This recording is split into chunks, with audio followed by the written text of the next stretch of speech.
오늘의 말씀은 마태복음 11장 25절에서 30절입니다. 그때에 예수께서 대답하여 이르시되 천지의 주제이신 아버지여, 이것을 지혜롭고 슬기 있는 자들에게는 숨기시고 어린 아이들에게는 나타내심을 감사하나이다.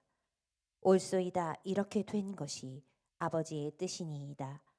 내 아버지께서 모든 것을 내게 주셨으니 아버지 외에는 아들을 아는 자가 없고 아들과 또 아들의 소원대로 계시를 받는 자 외에는 아버지를 아는 자가 없느니라. 수고하고 무거운 짐진 자들아, 다 내게로 오라. 내가 너희를 쉬게 하리라. 나는 마음이 온유하고 겸손하니 나의 멍에를 메고 내게 배우라. 그리하면 너희 마음이 쉼을 얻으리니 이는 내 멍에는 쉽고 내 짐은 가벼움이라 하시니라. 아멘.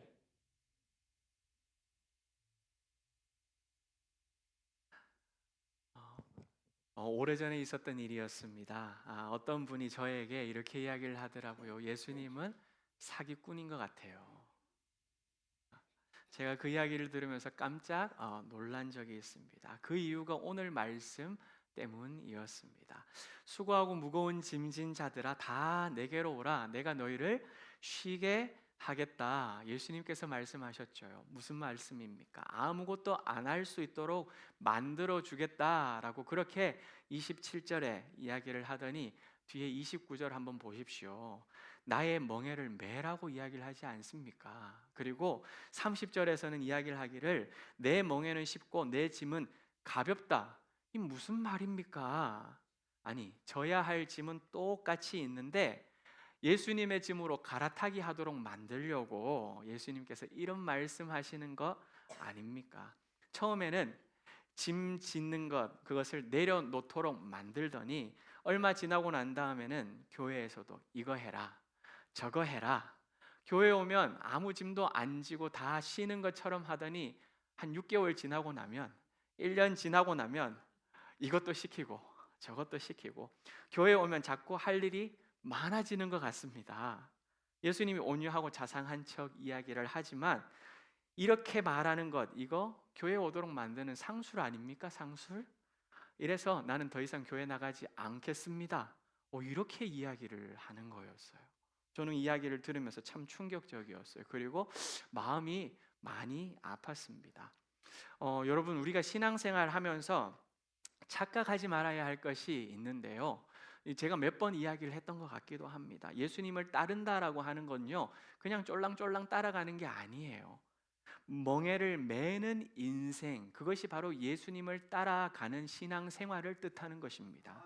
다시 말하면 주의 짐을 나도 지고 주님 가시는 그 길을 나아가는 것, 이것이 신앙생활이라는 것이지요. 그런데 여러분, 우리 27절 말씀 앞 뒤의 내용은 다 잘라먹고 우리 삶이 참 힘들잖아요. 그래서 우리가 참 지친단 말이죠. 척박해요. 그러니까 우리는 무슨 말씀만 너무너무 좋아하느냐 하면 27절 요 말씀만 딱 잘라 좋아하는 거예요. 수고하고 무거운 짐진 자들아, 다 내게로 오라. 내가 너희를 쉬게 하리라. 이 말씀만 붙들고 있으니까 예수님을 오해하는 일이 생긴다라는 것입니다. 그렇다면 여러분, 오늘 이 시간은요, 앞 뒤의 말씀이 어떤 말씀인지를 함께 좀 살펴보고 예수님께서 이 말씀하신 이유가 무엇인지를 분명하게 깨닫는 은혜의 시간이 될 수 있기를 간절히 소망합니다. 먼저는요, 여러분, 앞에 있는 말씀이에요. 25절에서 26절까지의 말씀, 27절까지의 말씀을 읽었는데 이 사이에서 여러분 빨리 한번 성경을 보십시오. 자주 나오는 단어가 있어요. 눈으로만 이렇게 눈대중으로만 본다 할지라도 같은 단어가 여러 개 반복하기 때문에 쉽게 찾을 수 있는데 여러분 혹시 찾아보셨습니까? 어떤 단어가 여러 번 나오는 걸까요? 아버지라는 단어 눈에 보이십니까? 25절에서도 26절에서도 그리고 27절에서도 아버지라는 단어, 여러분 아버지라는 단어가 가장 많이 나오는 단어예요. 예수님은 하나님을 뭐라고 부르고 있느냐라고 한다면은 아버지라고 부르고 있다라는 것입니다. 옆집 아버지에게 옆집 아버지가 아니죠. 네. 옆집 아버지가 생기면은 두 집안 다 큰일 납니다, 여러분. 네. 옆집 아저씨에게 아버지라고 부를 때는 어떤 일이 생기죠? 큰일 나게 되는 것이죠. 우리 집만 망하는 것이 아니라 저쪽 집안도 풍비박산을 만드는 그, 그런 일이 생깁니다. 그래 옆집 아버지가 있으면 안 되는 것이지요. 예수님께서 하나님을 아버지라고 부를 수 있는 것은요, 서로 부자지간의 관계이기 때문에 가능한 것입니다. 그런데 여러분, 단순히 혈육적인 관계만으로는 아들이 아버지를 아버지라고 부르는 것이 쉽지가 않아요. 그 말은 무슨 말이냐? 그냥 혈육적으로 피를 물려받았다고 해가지고 아들이 아버지를 부를 수 있느냐? 아니라는 것이죠. 그러면 어떨 때 부를 수 있을까요? 친밀함이 있어야 부를 수 있는 단어가 아버지예요. 그냥 아버지라고 그냥 나의 아버지라 할지라도 친밀함이 없으면은 왜 저 아저씨인데 뭘 이런 이야기들을 한다라는 것이죠. 그만큼 하나님을 아버지라고 부를 수 있다라는 것은 어떤 의미냐? 예수님이 하나님과 그만큼 친밀하셨다라는 뜻입니다. 오늘 25절에서 27절까지 이 말씀들을 보게 되면요, 지혜롭다는 사람은 아버지의 뜻을 알지 못하는데 저는 아버지의 뜻을 알고 있지 않습니까? 이것이 저는 너무너무 감사한 일입니다. 아버지께서는 아들인 저를 알아주고 계시지 않습니까? 뿐만 아니라 저도 하나님을 아버지로 지금 알고 있다는 것, 이것은 저에게 있어서 너무나도 큰 은혜입니다. 이 고백이 예수님의 고백이라는 것이죠. 다시 말해 아버지와 아들의 친밀함이 담겨져 있는 기도가 여러분 앞의 내용입니다. 그런데 종교 지도자들과 유대인들은 그 친밀한 하나님을 아버지라고 불렀다라고 하는 그 이유로 신성 모독이라는 죄명을 예수님에게 뒤집어 씌우지요. 그리고 죽이려고 했습니다. 여러분, 이를 보면요, 우리는 참 감사한 세상에 살고 있다는 것을 깨달을 수 있습니다. 언제든지 하나님을 아버지, 아버지, 아버지 이렇게 부를 수 있기 때문이지요. 여러분, 이것은 우리에게 주신 특권이자 축복인 것입니다. 초대교회 성도들에게 이 특권이 있었어요. 아버지라고 부를 수 있는 특권은 있었습니다. 하지만 공개적으로 아버지라고 부를 수가 없었어요. 왜? 예수님이 아버지라고 부르면서 신성 모독죄를 당했던 것처럼 이 초대교회 크리스찬들도 유대교인들 앞에서 아버지라고 부르면 신성 모독죄로 잡혀가고 끌려가고 모진 고통을 당할 수밖에 없었던 것, 그것이 바로 초대교회 성도들이었던 것입니다. 뿐만 아니라 북한의 지하교회 성도들은 어떻습니까? 오늘날 그들도 하나님을 믿는 하나님의 자녀들이에요. 그래서 하나님을 아버지라고 부를 수 있습니다. 그러나 그렇게 부를 수 있을까요? 아니요. 3355 모여, 3355 모여 그들이 예배당이라고 이야기하는 그 자리에 동굴이 되던 돌 뒤편이 되던 집안 구석한 곳이 되던 그곳에 모여 부를 때에는 이 어금니를 꽉 깨물고 아버지, 아버지 이렇게 부르는 것, 그것이 바로 아버지라는 거예요. 특권은 가지고 있지만 그것을 누리지 못하고 있는 자들이 저 북녘 땅에 있는 크리스찬이라는 것이죠. 그런 상황에서 사랑하는 여러분, 우리에게 주어진 이 아버지라고 언제든지 부를 수 있는 것, 새벽에 나와서도 부를 수 있고 오늘 이 시간도 마음껏 외칠 수 있고 여러분이 집에서나 이동하는 그곳에서도 언제든지 외칠 수 있는 이것은 가장 큰 은혜요, 특권이요, 축복인 줄 믿습니다. 이 은혜를 사랑하는 여러분 가볍게 여기지 않았으면 좋겠습니다. 당연한 듯 여기면서 살지 않기를 바랍니다. 용돈이 필요할 때 아이들이 어떻게 됩니까? 아버지를 찾게 되지요. 이처럼 내가 아버지의 필요를 공급받아야 할 때 아버지를 부르거나 슈퍼맨이 되어서 내 문제를 해결해야만 할 때만 아버지를 찾지 마시고 하나님 아버지와 사랑하는 여러분들 날마다 친밀하실 수 있기를 주님의 이름으로 간절히 축복합니다. 날마다 친밀, 날마다 하나님을 아버지, 그 아버지라고 부르는 것이 너무너무 행복하고 너무나도 즐겁고 너무나도 감격스러운 그 친밀함이 사랑하는 여러분들의 삶에 매일매일 펼쳐지실 수 있기를 간절히 축복하는 것입니다.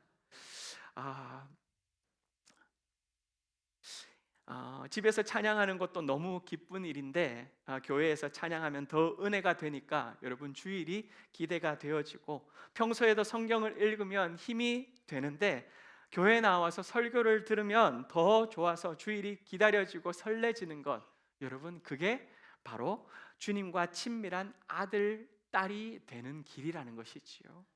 여러분, 이처럼 부자지간의 친밀함을 드러내신 예수님께서 오늘 우리에게 말씀하고 있습니다. 뭐라고요? 수고하고 무거운 짐진 자들아 다 내게로 오라, 내가 너희를 쉬게 하리라. 그런데 여러분, 앞에서 지금 친밀함에 대한 이야기를 제가 이야기를 하지 않았습니까? 그런데 수고하고 무거운 짐진 자들아 다 내게로 오라, 내가 너희를 쉬게 하리라. 이 앞뒤가 뭔가 조금 안 맞는 것 같지 않으십니까? 생뚱맞게 느껴지실 것입니다. 여기서 우리는 두 가지 질문을 먼저 해볼 수 있습니다. 첫 번째 질문은 뭐냐? 수고하고 무거운 짐진 자들아 라고 이야기를 하는 그 말씀에서 사람들은 무슨 짐을 지고 있는 것인가? 라는 질문을 첫 번째 질문으로 할 수 있는 것이고요. 두 번째는 그렇다면 그 짐을 누가 지워준 것일까? 라는 질문을 또한 할 수 있습니다. 여러분, 누가 그 짐을 지어준 것일까요? 당시 바리새인들과 서기관들이 짐을 지어줬다는 거예요. 그럼 무슨 짐을 지어준 것일까요? 종교적으로 지켜야 한다라는 관행들을 백성들에게 짊어지도록 요구했다라는 사실입니다. 그 중에서도 백성들이 너무나도 힘겨워했던 짐이, 그 규칙이, 원칙들이 무엇이었느냐? 바로 안식일 규례였습니다. 대단히 엄격했었습니다. 한번 들어보시겠어요? 안식일에는 걸을 수 있는 거리, 이동할 수 있는 거리가 정해져 있습니다. 오늘 2부 예배 때에도 굉장히 멀리서 오신 분들이 많아요. 중계동에서 오신 분들, 의정부에서 오신 분들, 저 위에 양주 쪽에서 오신, 양주보다도 더 멀리 그쪽에서도 오신 우리 집사님, 권사님, 성도님들이 계신 것 같아요. 그런데 여러분, 이 안식일에는 갈 수 있는 거리가 제한되어 있으니까 여러분, 이렇게 교회 오시면 안 됩니다. 여러분, 안 된다는 거예요. 정해져 있기 때문에 그 바운더리를 벗어날 수 없는 것, 더 멀리 가면 그게 뭐가 되기 때문이냐? 일이 되기 때문에 그것을 다 가로막고 있는 모습이었죠. 그래서 여러분, 안식일에 가다가 사고를 당했어요. 팔이 부러졌습니다. 피가 철철 흐르고 있어요. 그런데 이 다친 것을 치료하기 위하여, 치료하는 곳으로, 우리말로 하면, 지금으로 말하면 병원이 되겠지요. 그렇게 병원을 가야 하는데 그 거리가 멀게 되면 못 간다는 것입니다. 지금 피가 철철 나고 있는데, 팔이 부러져서 움직이지도 못하고 있는데 내일까지 기다려야 되는 것이 안식일의 규례였다는 것입니다. 아니, 설령 갈 수 있다라고 쳐보십시다. 그런데 안식일에는 하지 말아야 되는 것들이 너무나도 많은데, 곡식을 거두어 드리는 것도 할 수 없고 병을 고치는 것도 할 수가 없었습니다. 그래서 말씀드린 대로 병원까지 갈 수는 있다 할지라도 오늘 안식일이죠, 우리는 진료하지 않습니다 라고 진료를 그냥 하지 않는다라는 것입니다. 여러분, 참 너무나도 안타까운 상황인 것이죠. 뿐만 아니라 안식일에는 아무 일을 할 수 없기 때문에 태풍이 몰아칠 경우, 비바람이 막 폭우처럼 쏟아지는데 지붕이 막 뜯겨져 날아갑니다. 유리창문이 막 깨져요. 그리고 난 다음에 집 안에 비가 막 쳐 들어오는데도 불구하고 그 지붕을 고칠 수가 없어요. 보수할 수가 없습니다. 그냥 비가 오면 그 비를 맞으면서 주님 감사합니다, 이렇게 해야 되는 것이 안식일의 율법이라는 것이지요. 뿐만 아니라 안식일에는 불을 피울 수 없기 때문에 요리를 할 수 없는 거예요. 다시 말하면 오늘 점심 먹을 수 없어요, 여러분. 불을 피울 수가 없다라는 것이죠. 그렇다면 오늘 요리를, 음식을 먹기 위해서는 어떻게 해야 되느냐? 오늘 우리로 말하면 토요일 날 300명이 먹을 수 있는 음식들을 다 준비를 해 놓고 난 다음에 따뜻하게 해놔야 되겠지 않겠습니까? 아랫목에다가 다 집어넣어 놓는 거예요. 그 주여가 나왔습니다. 그리고 오시는 분들에게 아랫목에서 꺼내어서 밥 퍼주고 국 퍼주는 것입니다. 그런데 만약에 어제 준비를 해 놓지 않으면 오늘 어떻게 해야 되느냐? 굶어야 되는, 금식을 해야 되는, 금식이 아니죠, 금식을 해야 되는 것, 그것이 바로 안식일의 법이었다라는 것이죠. 사랑하는 여러분, 백성들이 안식일을 그렇게 열심히 지켰지만 안식한다, 쉼을 누리지는 못하고 오히려 그날이 그들에게는 짐이 되는 날, 그게 안식일이 되었던 것이지요. 이러한 종교적 관행을 만들어 놓고 백성들을 올가매는 율법 교사들을 향하여서 예수님께서는 누가복음에 이렇게 말씀하고 있거든요. 46절 말씀을 한번 보실까요? 화 있을진저 너희 율법 교사들이요 지기 어려운 짐을 만들어서 사람들에게는 지워놓고 너희들은 손가락 하나도 까딱하지 아니하고 이 짐에 손을 대지 않는도다. 너희들에게 화가 있을지어다. 예수님께서 이렇게 분을 내시면서 말씀을 하셨어요. 왜 그렇게 분을 내시면서 말씀하셨을까요? 여기에서 어려운 짐을 지운다라고 하는 이 표현은요, 어떤 모습인지 사진을 한번 보여주실까요? 이 사람이 짊어지고 있는 것처럼 혼자 이 짐을 메고 가는 모습을, 어려운 짐을 지워준 모습인 거예요. 종교적 원칙이라는 무거운 짐을 혼자 지도록 이렇게 만들고, 율법 교사들은 어떻게 했다고요? 손가락 하나 까딱하지 않았다는 거예요. 이 짐을 짊어지고 가는 사람에게 자 왼쪽으로 가세요, 자 오른쪽으로 가세요, 아니 거기 멈춰주세요, 이거 하지 말라니까요, 이거는 하십시오. 그렇게 율법의 감시자가 되어서 규례를 지키지 않는 자들은 정죄하고 비난하고 판단하는 사람들, 그러한 사람들이 바로 종교 지도자들이었다는 것이죠. 그러므로 예수님께서는 뭐라고 말씀하시느냐? 내게로 오라, 내가 너희를 쉬게 하리라 라고 말씀하고 있습니다. 안식이라도 제대로 쉼을 누리지 못하는 너희들에게 내가 진짜 안식을 주겠다, 이 말을 하고 있다는 것이지요. 그래서 오늘 말씀에 뒤이어 나오는 말, 수고하고 무거운 짐진 자들아 다 내게로 오라 라고 하는 이 말씀에 바로 뒤에 이어 나오는 말씀은요, 여러분 안식일 이야기예요.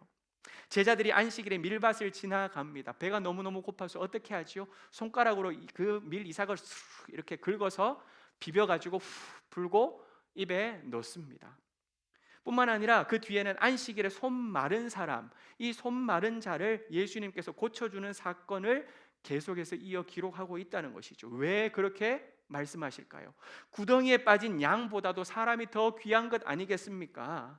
그렇기 때문에 이 사람을 고치기 위하여, 손 마른 자를 펼치기 위하여 안식일에 선을 행하는 것, 생명을 살리고 그 사람을 고쳐주는 것, 이것은 율법을 어기는 것이 아니라 진짜 안식을 누리게 해주는 것, 질병의 억압에서 노임을 받고 자유를 베풀어 주시는 것, 이것이 참된 안식이라는 것을 알려주려고 하셨던 것이지요. 사랑하는 여러분, 유대인들이, 율법 학자들이 613가지의 율법을 만들어 놓은 것, 이것을 다 지킨다고 해서 천국에 갈 수 있는 것이 아닙니다. 그런데 이것을 하나도 빠지지 않고 613가지를 다 지킨다고 할 때 천국에 간다, 갈 수 있다라고 한번 해보십시오. 그렇다면 반대로 하나라도 범하게 되면 어떻게 될까요? 다 지키면은 천국을 가는데 하나라도 범하게 되면 지옥에 갈 수밖에 없다는 것이지요. 그럼 여러분, 누가 천국에 갈 수 있을까요? 누가? 아무도 못 간다는 말입니다. 하지만 여러분, 저는 그 율법을 다 지킬 수 있는 능력이 내 안에 없습니다. 나는 연약한 존재입니다. 아니 600개가 아니라 60개도 다 지키지 못하며 살아가는 인생이 바로 저와 같은 존재입니다. 그래서 저는 죄인입니다. 그래서 이 죄인이기 때문에 이 죄를 해결하실 수 있는 예수님이 필요하다라고 고백하고 예수님을 나의 구세주로 믿으면, 사랑하는 여러분, 그때 그 사람에게는 구원이 임하게 되는 줄 믿습니다. 구원은요, 나의 노력을 통하여 얻는 것이 아니라 하나님의 은혜로 우리에게 베풀어 주는 것이에요. 그렇기 때문에 그 구원을 하나님께서는 우리에게 주시는 선물이라고 이야기를 하고 있지 않습니까? 그래서 오늘 이 말씀 뒷 내용은, 율법을 지키는 것으로는 안식을 누릴 수가 없다. 하나님의 관계 속에서 우리는 안식을 누릴 수 있는 것이다. 그리고 구원은 율법이 아닌 예수님을 믿는 믿음으로 얻는 것이고, 하나님과의 친밀함 속에서 우리는 억제는 삶이 아니라 자유하는 삶, 천국을 누릴 수 있다라는 것을 알려주는 것, 이것이 바로 뒷내용이라는 것이죠. 그래서 예수님께서는요, 그 구원받지 못할 무거운 짐을 다 내려놓아라, 다 벗어버려라, 그리고 내가 주는 멍에를 메라, 내 멍에를 메고 내게 배우라. 왜? 내 멍에는 쉽기 때문이다, 내 짐은 가볍기 때문이다 라고 말씀하고 있다라는 것이지요. 그런데 주님, 아까 제가 처음에 서두에 이야기했던 그 사람처럼, 아니 주님, 바리새인들과 서기관들도 짐을 지우더니 예수님도 짐 지우는 거는 마찬가지네요. 아니 멍에를 매라고 하는 것은 지금 마찬가지 아닙니까? 여러분, 이렇게 생각할 수 있을 것입니다. 하지만 여러분, 팔레스타인 지역에서 사용하고 있는 멍에는 어떤 멍에일까요? 사진을 준비했거든요. 한번 보실까요?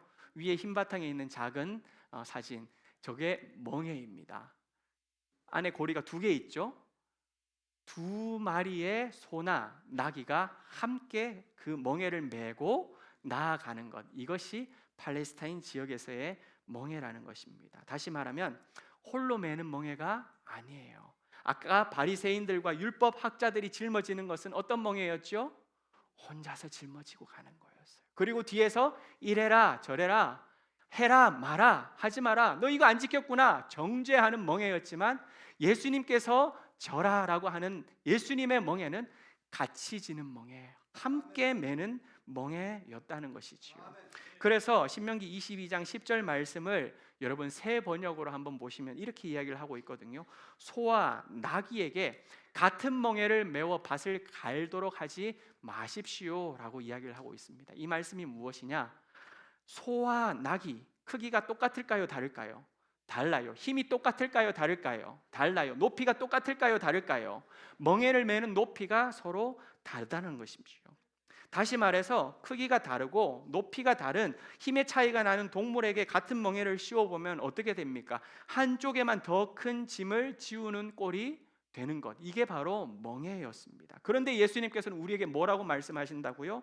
멍에를 매라라고 하시는 거예요.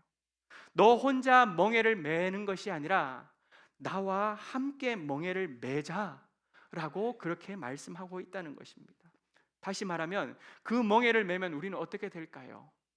나보다 더 큰 짐을 매주시는 예수님께서 그 멍에를 메고 나를 이끌어 가실 줄 믿습니다. 내가 가야 할 길에 우리 주님께서 그 힘겨운 길에 나와 함께 동행하시는 멍에를 예수님께서 져 주실 것이고, 내 힘으로는 감당할 수 없는 그 일들을 우리 하나님께서는, 우리 주님께서는 앞서 가셔서 해결해 주시기 때문에 여러분, 그 멍에는 무거운 멍에가 아니에요. 은혜의 멍에가 되는 것입니다. 가벼울 수밖에 없는 멍에가 된다라는 것입니다. 그래서 우리는 그저 예수님과 함께 그 멍에를 메고 따라가기만 하면 되는 것, 이게 바로 주님이 우리에게 매도록 하시는 멍에라 하는 사실인 거지요. 사랑하는 여러분, 오늘 말씀이 우리에게 주시는 메시지가 무엇일까요? 같은 길을 간다 할지라도 종교적인 삶은 무거운 길이 될 것이지만 은혜의 삶은 그 길이 가벼울 것이다 라고 하는 말씀입니다.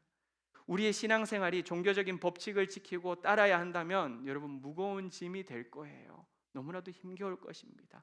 그러나 우리의 신앙생활을 하나님과의 관계로 생각하고 하나님과의 친밀함으로 우리가 신앙생활을 해가고 있다면 그것은 가볍고 기쁨의 시간이 될 줄 믿습니다. 이게 무슨 말이냐?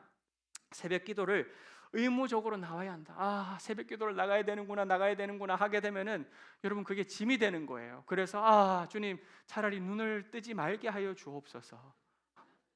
새벽 기도가 너무 짐이 되니까 그렇게 기도를 하게 되는 것이죠. 그런데 여러분, 그 새벽 기도가 하나님과의 친밀한 교제의 시간이라고 여기는 사람들은요, 여러분 요즘 새벽이 영하 2도, 3도, 4도까지 떨어지더라고요.